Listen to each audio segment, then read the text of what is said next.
This is the Motor City. And this is what we do.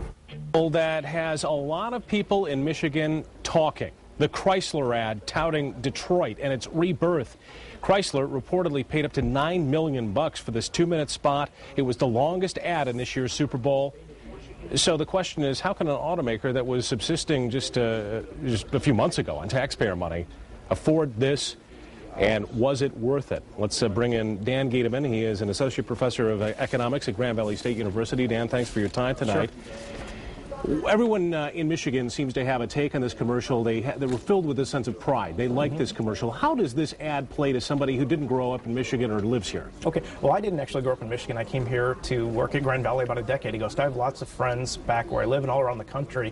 And I was talking with them because I liked the commercial when I saw it last night, and I wanted to feeling, well, was it just me now being biased towards Michigan? But it seemed like most people that I spoke with around the country, they liked it. Okay, so it might have resonated with folks. It did resonate. I think it did. $9 million, though. Right. This was an automaker that was on life support just a few months ago. Whose money were they spending for this ad? Well, they're spending their money. They're spending our money. The question is, does it make sense? You know, is this a good use of our money? I think the thing to think about is that money that they've gotten from us through the bailout, we're not going to get that back unless they do well. So they can't say, you know, should we run a commercial or not, because the taxpayers aren't going to like it, they're going to like it. I think what they have to say is this commercial going to help us be profitable? And then if they're profitable, it actually helps us with them being able to pay us back. So I would think it's probably going to be an effective use of their money, you know, now that they already have our money. This was a Super Bowl that saw the return of the automakers in a lot of ways. A lot of car companies were out there advertising their wares last night. Is that speak overall to the climate that maybe things are starting to improve, at least from that standpoint, from that sector? I think so. I think the automakers, they're not going to spend money on advertisements. They don't think there's going to be some sort of payoff. So the fact that they felt confident enough that they're going to see people coming back in, that they were willing to lay out, you know, $3 million for a small spot, means that they say, you know, people are willing to spend and they're going to have at least some disposable income to be able to buy a new car.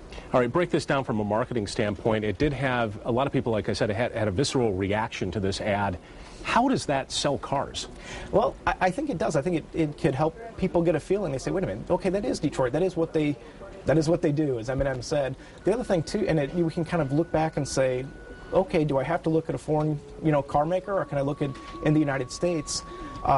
The other thing that would matter, too, is, well, I've just lost my train of thought, but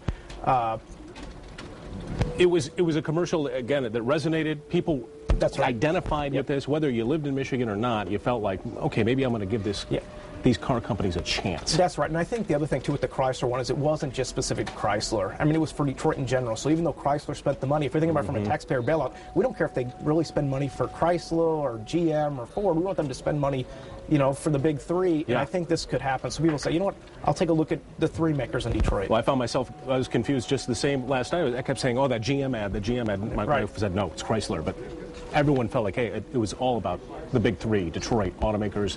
Everyone had a dog in that fight in that commercial last night. Dan Giedemann with GVSU, thanks for your time tonight. We appreciate your insight. Sue.